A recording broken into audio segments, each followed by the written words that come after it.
तो दोस्तों स्वागत है आपका अपने YouTube channel PCM online classes पर। तो दोस्तों आज हम पढ़ेंगे कक्षा 10 का साइंस का चैप्टर नंबर 2 अम्ल क्षार एवं लवण। तो दोस्तों पहला प्रश्न है, निम्न को प्रबलता के घटते क्रम में व्यवस्थित कीजिए। पहला है जठररस व नींबू रस, दूसरा है शुद्ध जल व रक्त, तीसरा है मिल्क ऑफ मैग्नीशिया एवं सोडियम हाइड्रोक्साइड। दोस्तों हम जानते हैं जठररस अमाशय में पाया जाता है, हाइड्रोक्लोरिक एसिड होता है। नींबू रस नींबू में पाया जाता है। हमें पता है कि HCl अधिक प्रबल अम्ल होता है, जबकि नींबू का रस कम प्रबल होता है, दुर्बल होता है। दूसरा है शुद्ध जल व रक्त। तो रक्त का शुद्ध जल का पीएच 7 होता है और रक्त का होता है हल्का क्षारीय, लगभग 7.4 के आसपास रहता है। सोडियम हाइड्रोक्साइड और मिल्क ऑफ मैग्नीशिया का 10 पीएच रहता है और सोडियम हाइड्रोक्साइड का 14 रहता है। दूसरा प्रश्न है, NaOH का 10 ml विलियन HCl के 8 ml विलियन से पूर्णतः उदासीन हो जाता है। यदि हम NaOH के उसी विलियन का 20 ml ले तो इसे उदासीन करने के लिए HCl उसी विलियन की कितनी मात्रा की आवश्यकता होगी। देखिए दोस्तों, सोडियम हाइड्रोक्साइड 10 ml है और HCl के 8 ml से उदासीन हो जाता है, यानी कि 10 से ये 20 हो गया तो 8 से 16 हो जाएगा। तो हमारा राइट ऑप्शन हो जाएगा 16 ml। तीसरा प्रश्न देखिए, अपच का उपचार करने के लिए निम्न में से किस औषधि का उपयोग होता है। पहला है एंटीबायोटिक, दूसरा है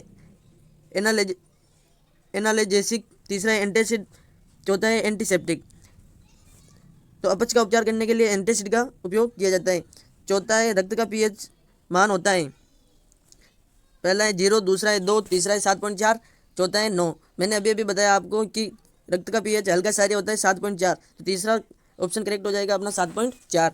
पांचवा प्रश्न है, कोई विलियन अंडे के पिसे हुए कवच से अभिक्रिया कर एक गैस उत्पन्न करता है जो चूने के पानी को दूधिया कर देती है। इस विलियन में क्या होगा? तो इस विलियन में HCl होगा। छठा प्रश्न है, कोई विलियन लाल लिटमस को नीला कर देता है, इसका पीएच संभवतः क्या होगा।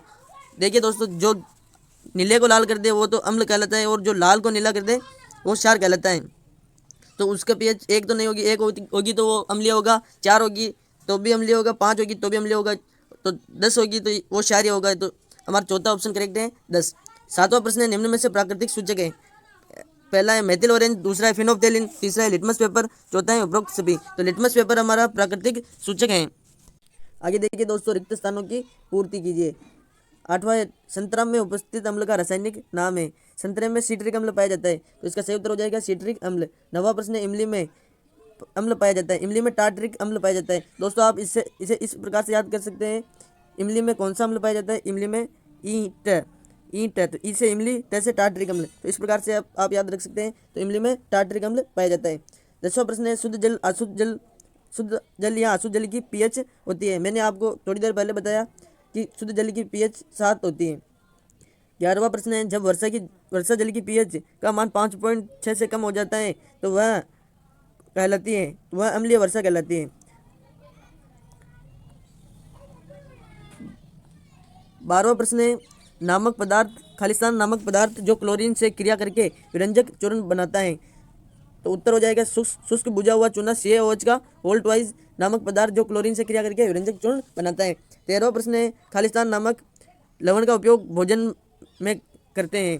उत्तर सोडियम क्लोराइड NaCl नामक लवण का उपयोग भोजन में करते हैं। 14वां प्रश्न है, सिरका में उपस्थित अम्ल का रासायनिक नाम है। सिरके में कौन सा अम्ल पाया जाता है। दोस्तों आप इस तरह से ट्रिक याद कर सकते हैं, सी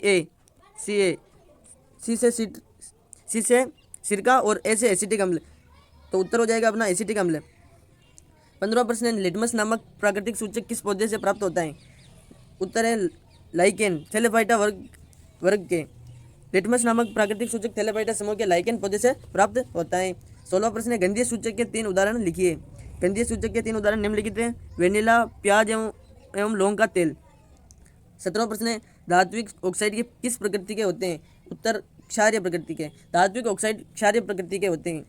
18वां प्रश्न है, अधात्विक ऑक्साइड किस प्रवृत्ति के होते हैं। उत्तर है अम्लीय प्रकृति के। अधातु ऐसे याद रख सकते हैं, ऐसे अम्लीय, ऐसे अधातु ऑक्साइड, और धात्विक ऑक्साइड क्षारीय प्रकृति के होते हैं। 19वां प्रश्न है, जठर रस का पीएच कितना होता है। उत्तर है लगभग 1.2। जठर रस का पीएच लगभग 1.2 होता है। 20वां प्रश्न है, किस ग्रह का वायुमंडल सल्फ्यूरिक अम्ल के पीले श्वेत बादलों से बना है।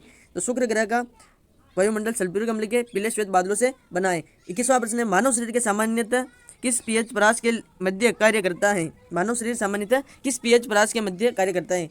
तो मानव शरीर सामान्यतः 7 से 7.8 पीएच के परास के मध्य कार्य करता है। 22वां प्रश्न है, एक एंटासिड का नाम लिखिए। कोई भी एंटासिड का नाम लिख सकते हैं, मिल्क ऑफ मैग्नीशिया। 23वां प्रश्न है, प्रमुख प्राकृतिक सूचकों के नाम लिखिए। प्रमुख प्राकृतिक सूचक उत्तर लिखेंगे लिटमस पत्र, लाल पत्ता गोभी, हल्दी, हाइड्रेजिया, पेटूनिया एवं जेरानियम। 24वां प्रश्न है, धातु धातु जब अम्ल से क्रिया करती है तो कौन सी गैस उत्सर्जित करती है? नामांकित चित्र बनाइए। दोस्तों, जब धातु अम्ल के साथ क्रिया करती है तो हाइड्रोजन गैस उत्पन्न करती है। आपको यह चित्र बनाना आना चाहिए, यह बहुत ही महत्वपूर्ण चित्र है। नोट, जब धातु अम्ल के साथ क्रिया करती है तो लवण का निर्माण करती है साथ में H2 गैस मुक्त करती है। 25वां प्रश्न है, मधुमक्खी एवं नेटल पौधे के डंक में कौन सा अम्ल होता है? मधुमक्खी और नेटल के पौधे के अंदर मेथेनोइक अम्ल होता है। 26वां प्रश्न है, प्लास्टर ऑफ पेरिस का रासायनिक सूत्र लिखिए। उत्तर आ जाएगा CaSO4 half H2O। Calcium sulphate अर्ध हाइड्रेट। बहुत महत्वपूर्ण प्रश्न है। 27वां प्रश्न है, POP निर्माण की रासायनिक समीकरण लिखिए। इसी प्लास्टर ऑफ पेरिस को ही हम POP के नाम से जानते हैं।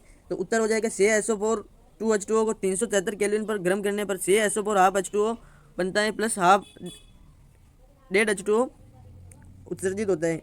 28वां क्वेश्चन है, POP के दो उपयोग लिखिए। पहला उपयोग हो जाएगा सजावटी सामान एवं खिलौने बनाने में, दूसरा टूटी हड्डी पर प्लास्टर चढ़ाने में, तीसरा हो जाएगा सतह को चिकना बनाने में। 29वां प्रश्न है, दो संश्लेषित सूचकों के नाम लिखिए। RBSC 2015 में पूछा गया मोस्ट इंपोर्टेंट क्वेश्चन है, दो संश्लेषित सूचकों के नाम बताइए। उत्तर हो जाएगा मेथिल ऑरेंज, फिनोप्थेलिन। 30वां प्रश्न है, फिनोप्थेलिन क्षार के साथ क्रिया करने पर कैसा रंग देता है? फिनोप्थेलिन क्षार के साथ क्रिया करने पर कौन सा रंग देता है? तो उत्तर हो जाएगा गुलाबी रंग।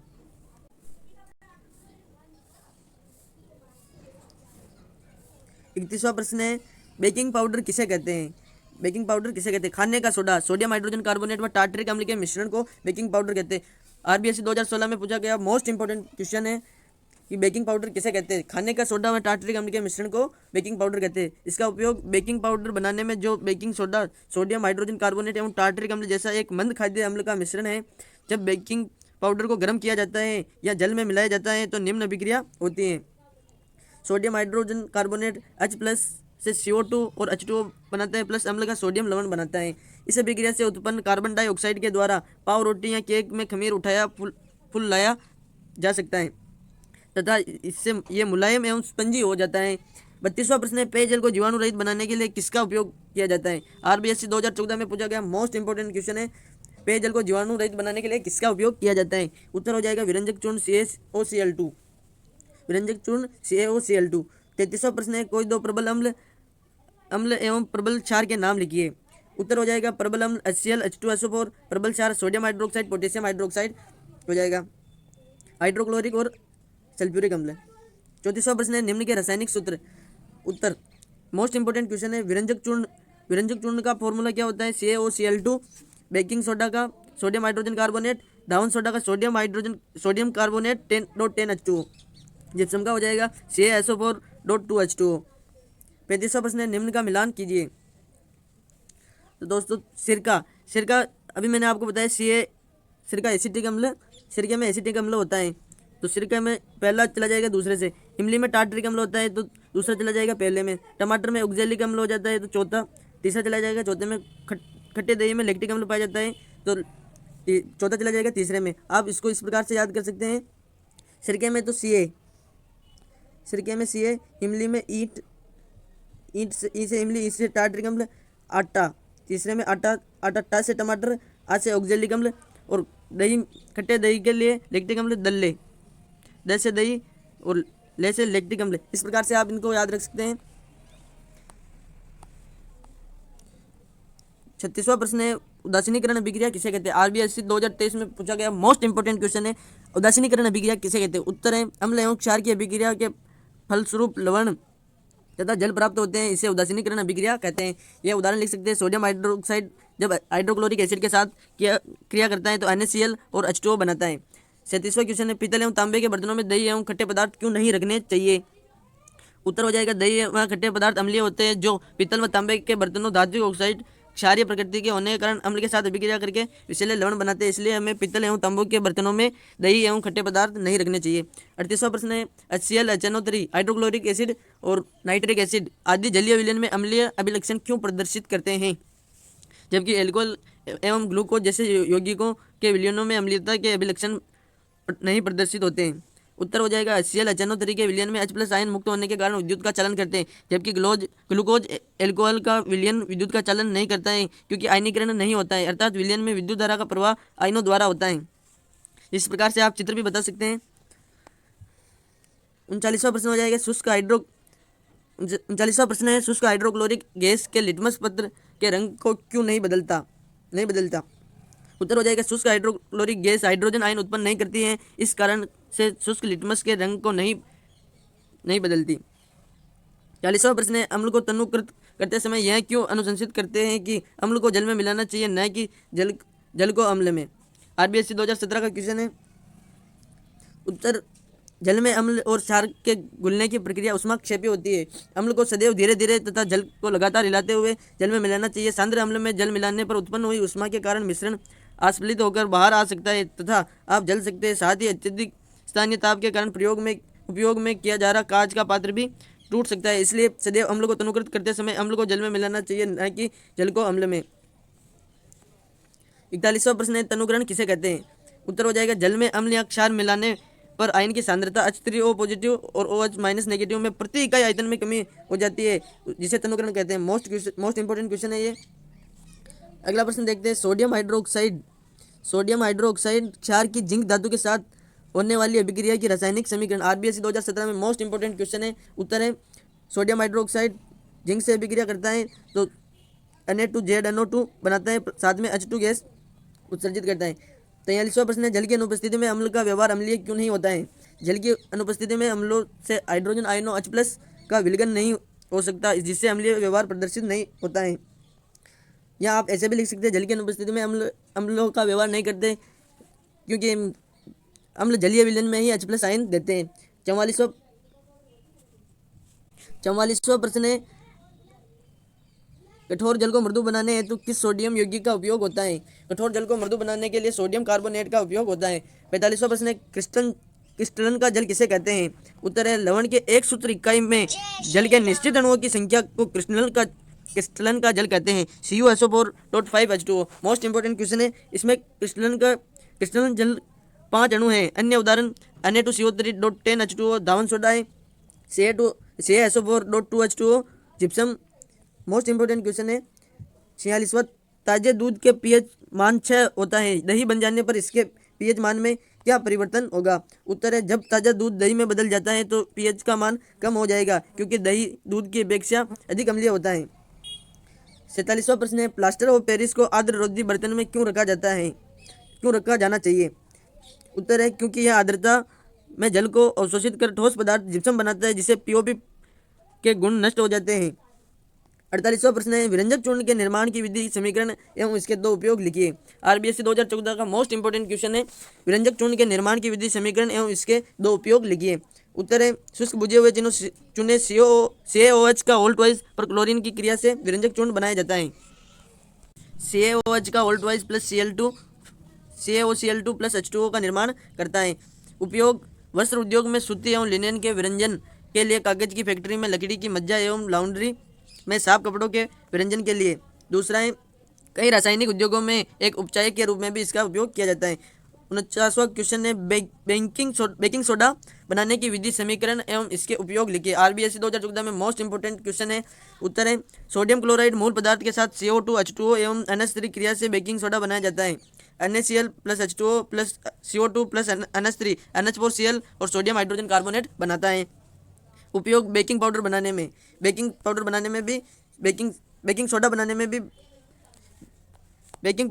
भी बेकिंग सोडा और टार्टरिक अम्ल का उपयोग होता है। रसोई घर में स्वादिष्ट खस्ता पकौड़े बनाने में RBSc 2014 में पूछा गया है कि रसोई घर में स्वादिष्ट खस्ता पकौड़ा बनाने में किसका उपयोग किया जाता है। एंटासिड के रूप में, अग्निशामक यंत्र में, पाव रोटी केक में, CO2 उत्पन्न। 50वां क्वेश्चन है धावन सोडा कैसे प्राप्त किया जा सकता है, इसका समीकरण एवं उपयोग लिखिए। धावन सोडा कैसे प्राप्त किया जाता है। मोस्ट इंपोर्टेंट क्वेश्चन है। उत्तर है सोडियम कार्बोनेट के क्रिस्टलीकरण से दाउन सोडा प्राप्त होता है। Sodium carbonate plus 10H2O sodium carbonate dot 10H2O बनाता है। उपयोग साबुन, कांच एवं कपड़ा उद्योग में बोरेक्स यौगिक के उत्पादन में। आरबीएससी 2014-17 में पूछा गया जल की स्थायी कठोरता को दूर करने में किसका उपयोग होता है। 51वां प्रश्न है क्लोरक्षार प्रक्रिया क्या है, समझाइए एवं इसका समीकरण भी दीजिए। आवश्यक चित्र भी बनाइए। आरबीएससी 2017 में पूछा गया प्रश्न है, मोस्ट इंपोर्टेंट क्वेश्चन है क्लोरक्षार प्रक्रिया। उत्तर है सोडियम क्लोराइड के जलीय विलयन में विद्युत धारा प्रवाहित करने पर यह वियोजित होकर सोडियम हाइड्रोक्साइड उत्पन्न करता है। इस प्रक्रिया को क्लोरक्षार प्रक्रिया कहते हैं। इस प्रक्रिया में निर्मित उत्पाद क्लोरीन एवं सोडियम हाइड्रोक्साइड क्षार होते हैं। क्लोरीन गैस एनोड पर मुक्त होती है एवं कैथोड पर हाइड्रोजन गैस, कैथोड पर सोडियम हाइड्रोक्साइड विलयन भी बनता है। 2NaCl plus 2H2O 2NaOH plus Cl2 plus H2 बनाता है। इस प्रकार का आपको चित्र भी बनाना आना चाहिए। 52वां क्वेश्चन है पीएच स्केल को समझाइए। आरबीएससी 2016, 15, 14 में पूछा गया मोस्ट इंपोर्टेंट क्वेश्चन है, मोस्ट इंपोर्टेंट। उत्तर है इस प्रकार का आपको आना चाहिए कि 7 से इधर तो आती है बढ़ती हुई अम्लीय प्रकृति, इधर आता है बढ़ती हुई क्षारीय प्रकृति, इधर H+ है, इधर OH- है, इधर H+ है। देखते हैं उत्तर। किसी विलयन में उपस्थित हाइड्रोजन आयन की सांद्रता ज्ञात करने हेतु एक स्केल विकसित किया गया है जिसे पीएच स्केल कहा जाता है। पीएच स्केल में पी एक पुरुषांक जर्मन शब्द है जिसका अर्थ है शक्ति। पीएच स्केल से सामान्यतः 0 से अधिक अम्लता से 14 अधिक क्षारीयता तक पीएच ज्ञात कर सकते हैं। हाइड्रोनियम आयन की सांद्रता जितनी अधिक होगी उसका पीएच उतना ही कम होगा। किसी भी उदासीन विलयन के पीएच का मान 7 होगा।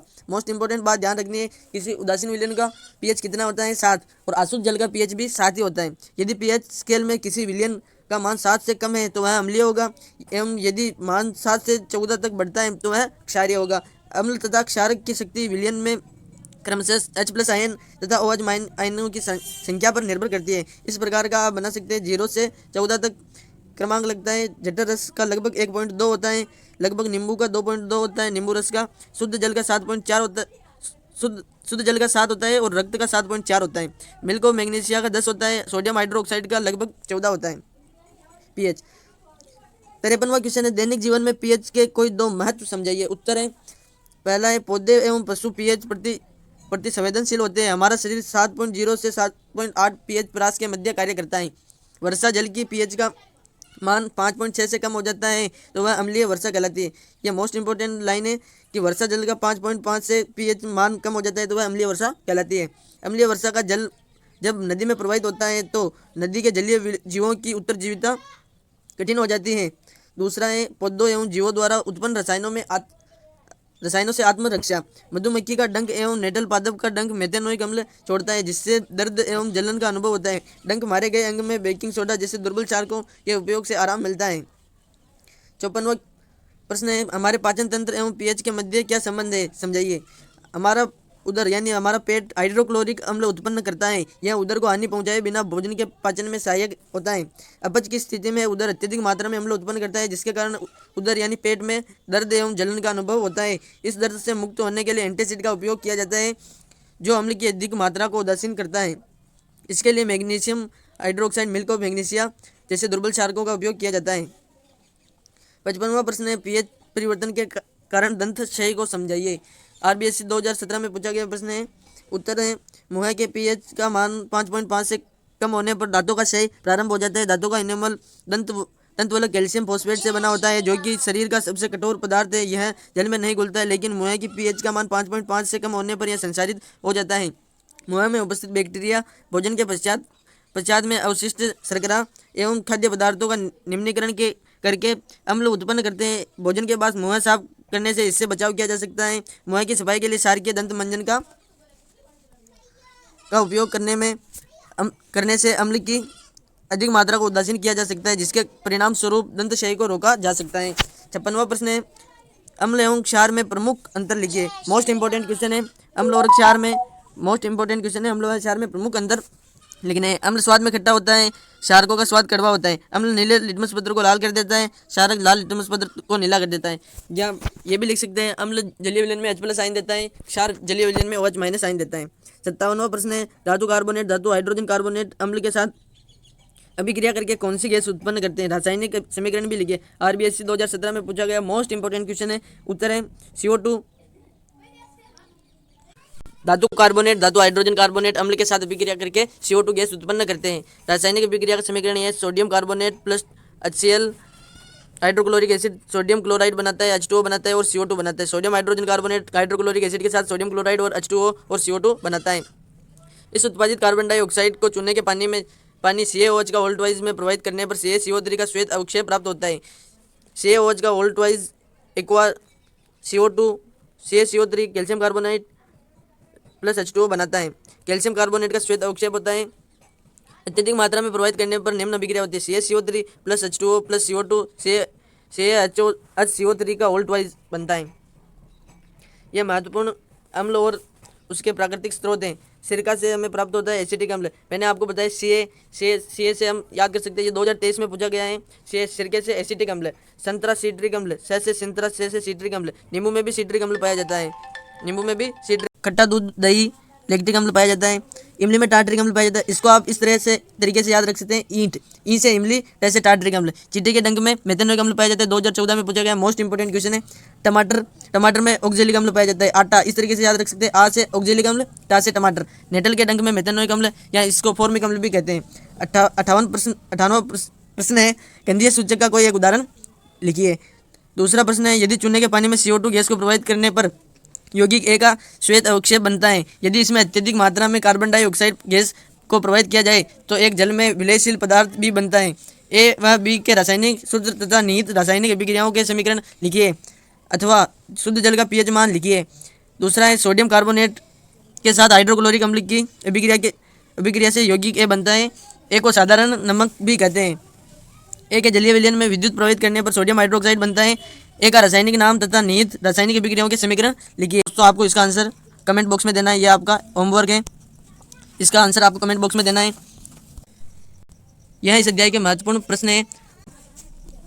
यदि आपको हमारा वीडियो पसंद आ रहा है तो इसे लाइक कीजिए और हमारे चैनल को सब्सक्राइब कीजिए। अपने दोस्तों के साथ शेयर कीजिए। यदि आप इसकी PDF प्राप्त करना चाहते हैं तो हमारे टेलीग्राम चैनल से जुड़ सकते हैं, लिंक डिस्क्रिप्शन में है। धन्यवाद।